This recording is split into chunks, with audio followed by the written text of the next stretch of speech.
Vətəni canından əziz bildilər, canı can uğrunda fəda etdilər.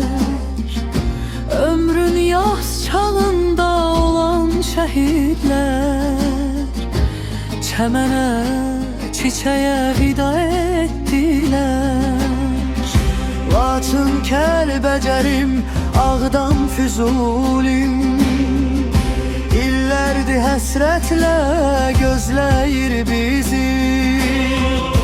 Qisasın alındı ey şəhid ruhlar, zəfər addım addım izləyir bizi.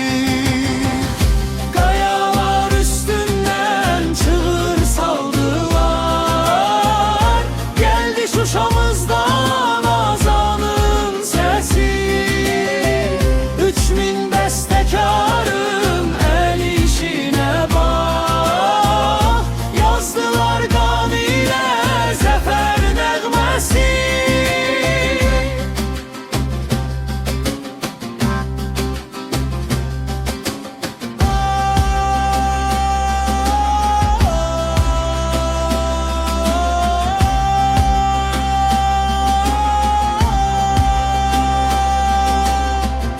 Laçın, Kəlbəcərim, Ağdam, Füzulim İllərdir həsrətlə gözləyir bizi.